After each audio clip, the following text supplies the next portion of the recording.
Okay. As one of your teammates I want to talk about, because I know we was talking about mental health and your mental wellness. Right. Delonte West. Right. What's like? Do y'all ever reach out to him, or like what's like? Did y'all even see him going down this path when y'all were teammates? Well, I mean, right. I seen the pictures and all that, and it's like it's a lot of rumors circulating. So I don't know what's fact or what's fiction. But what I do know is like being on the team with him and sitting my locker being next to his.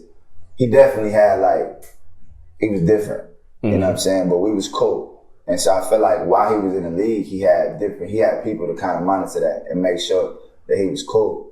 And probably when he stopped playing, he might not have had that. And you know, us in the black community, we don't look at go and get treatment or go and get help as something that we should do or something that we need. Mm-hmm. And so it could be a situation like that where he might feel like he's fine, but it's a lot going on. But I don't really want to give too much of an opinion on it solely because I saw the picture, but Red crazy. I seen Red pull up a lot of ways. So he might have just been chilling and went home and got fresh, and they might see him tomorrow and he'd be draped and dripped out.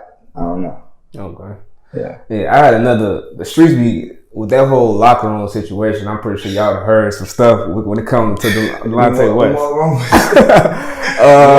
More rumors. I wouldn't be a journalist if I wouldn't ask, but you ain't got to answer. No, I answered. That ain't none of that. We never heard none of that in the locker room. None of that was going on in our locker room. Nobody, he wasn't mad at him about nothing. That wasn't a real story inside the locker room. Now, as a fact or fiction, no, none of us know. But as far as on the team in the locker room, we ain't see none of that, hear none of that. So you know what I'm talking about. I know exactly what you're talking about. So I ain't even gonna get into it. I ain't gonna say it either because that's my guy. So, but ultimately, in our locker room, I didn't see none of that. Okay. Or hear none of it to be true. All right, so we just gonna leave that one alone. Yeah. That was a big one running around the streets for a minute. They say that's why your man's left. I mean, I heard that too, but I also, me being on the team, I know why he left. You know what I'm saying? I feel like he knew that D Wade and Bosh and all them guys gonna be in Miami, and he felt like that was gonna be a good chance for him to go get him a ship. I don't think it had much to do with that other situation. Okay. Yeah. All right. So you talked about injuries and retirement. Take us through your mindset, cause I'm cool with Eddie Carey's son, and he was talking about he didn't want to play basketball because he didn't want all that stuff to be on his body, all that wear and tear on his body. And you had bad injuries. What's the mindset of going through retirement? You know what, man? I don't think you can ever be prepared for it as an athlete. It's probably gonna be one of the hardest transitions that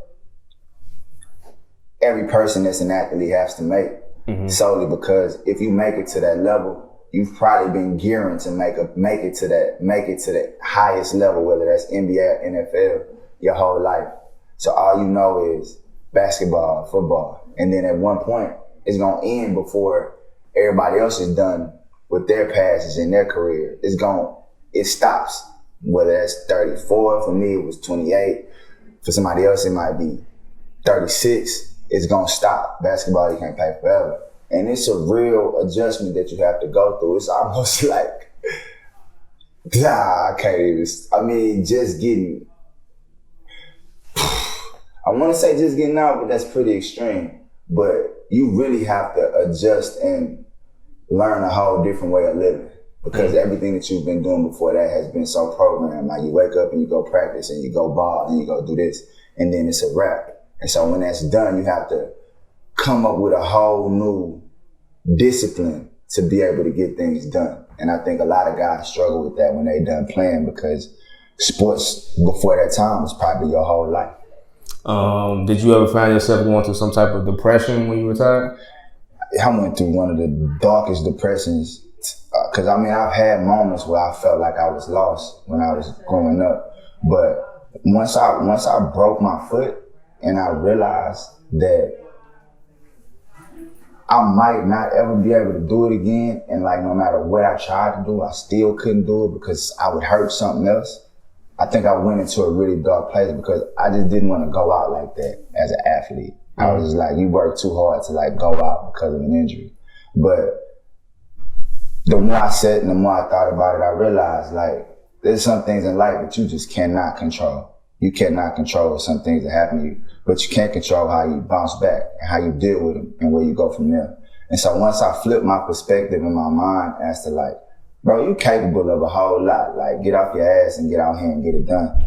Once I did that and I changed my perspective, the whole world opened back up and I was able to, still play basketball, still be a part of my son's life, still make music, still do all these great things. It's just my head was messed up because I thought everything was over because I lost hope.